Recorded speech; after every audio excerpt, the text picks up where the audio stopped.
पड़ा। अभय दुबे, जितना काम इस सरकार में हुआ, इन्होंने दुनिया भर के जो आंकड़े दिए, 10 साल में 1.5 गुना ज्यादा नौकरियां दे दी यूपीए से। महिलाओं की भर्ती 2 गुनी हो गई सरकारी नौकरियों में। आपने 6 लाख को रोजगार दिया था, इन्होंने 9 लाख को रोजगार दे दिया। यहां पर ये डिबेट एंड हो जाती है क्या? पहली बात तो मेरे पास ये रिपोर्ट पूरी पड़ी है।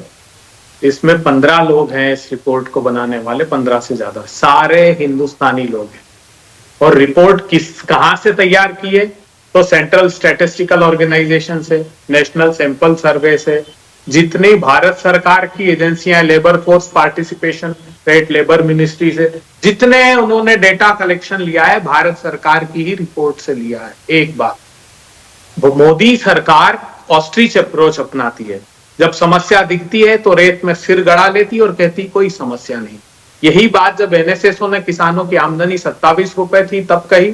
जब लेबर मिनिस्ट्री ने ये रिपोर्ट जारी की कि 45 साल की सबसे बड़ी भीषणतम बेरोजगारी है, तो पहले रिपोर्ट छुपा दी क्योंकि चुनाव थे, फिर मंत्रिमंडल का गठन किया 19 में और उसके बाद वो रिपोर्ट जारी।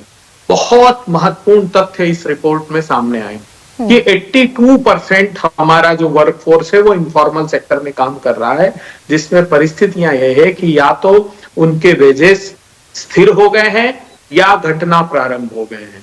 इस रिपोर्ट ने एक बहुत बड़ा खुलासा ये किया है कि जो हमारी यूथ पॉपुलेशन है, जो 2021 में कुल पॉपुलेशन का 27% थी, आपने ठीक कहा कि हम डेमोग्राफिक डिविडेंड नहीं ले पाए। 95% यूथ इसमें NEET अर्थात नॉट इन एम्प्लॉयमेंट, एजुकेशन और ट्रेनिंग। उन्होंने कहा कि 95% वर्कफोर्स का इसमें कहीं नहीं है वो। ये बहुत डिजास्टरस बात है हिंदुस्तान के लिए जो उन्होंने कही है। बात अभी कह रहे थे उत्तर प्रदेश से आने की नरेंद्र साहब। मैंने उत्तर प्रदेश का एक पूरा स्टडी मटेरियल, क्योंकि मैं इंचार्ज हूं लोकसभा के लिए, तो जितने कुटीर उद्योग थे उत्तर प्रदेश के, उनकी एक रिपोर्ट बनाई है, जल्दी हम जारी करेंगे, कि कैसे चीन से जब $118 बिलियन का इंपोर्ट आप करने लगे तो वहां के छोटे छोटे ताले उद्योग हो, चीनी मिट्टी का उद्योग हो, बुनकरों का उद्योग हो, वो पूरा का पूरा स्पॉइल हो गया। बात मनरेगा की थी, तो आप ही के उत्तर प्रदेश का उदाहरण देता हूं। प्रधानमंत्री जी जिस प्रांत से आप जीत कर आते हो और प्राइम मिनिस्टर बने हो, वहां मनरेगा की मजदूरी में सिर्फ 7 रुपए का इजाफा किया।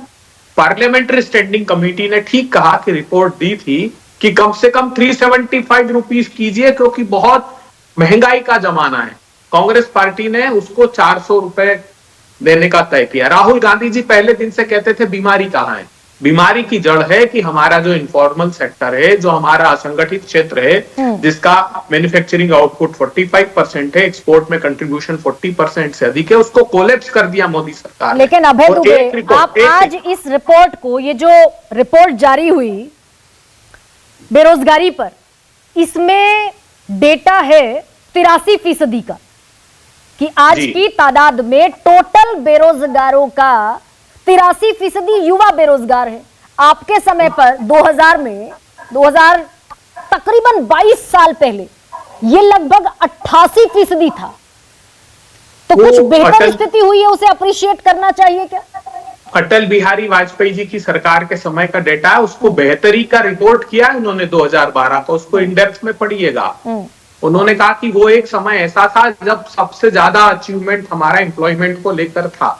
मैं एक बहुत महत्वपूर्ण बात ये बता दूं कि जो राहुल गांधी जी बात कह रहे थे, वो यही कह रहे थे कि हमारे इनफॉर्मल, और एक रिपोर्ट भूल गई, उससे इसकी पुष्टि हो जाती है। हाँ। एक जो इनइक्वालिटी रिपोर्ट आई है ना, वो इस बात का खुलासा कर देती कि ये रिपोर्ट सही है कि 1% धनाढ्य लोगों के पास भारत की संपत्ति और संसाधनों का 22 से 40% चला गया। हाँ। तो मैं हमेशा से कहता हूं कि इकोनॉमी जब ही रिवाइव करेगी, जब ही सर्वाइव करेगी, जब चंद धन्ना सेठों के पास ये पैसा ना जाकर आम लोगों के पास ये पैसा जाएगा। लेकिन अभय दुबे, आज आपने 5 गारंटियों का जिक्र कर दिया, 30 लाख पद भी भरेंगे आप 1 लाख रुपए सालाना भी ग्रेजुएट युवाओं को देंगे। लेकिन राजस्थान में 5 साल सरकार चलाई आपने, और जिस CMIE के डेटा को मैं हमेशा कोट करती हूं अमूमन, जिसे मैं ट्रस्टेड डेटा मानती हूं, उसके मुताबिक राजस्थान में भी बेरोजगारी सबसे ज्यादा टॉप मोस्ट स्टेट्स जो इंडिया के हैं, हरियाणा के बाद राजस्थान में दूसरे नंबर पर थे आप, और तकरीबन 5 साल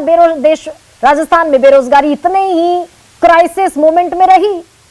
गरिमा जी, पूरे देश के प्रत्येक प्रांत में यह हालत कर दी थी मोदी सरकार ने। क्यों?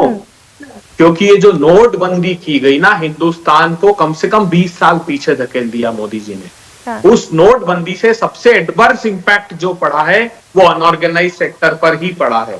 भारत की और हर एक प्रांत की यही कहानी, हमारे हाथ में नहीं था ये।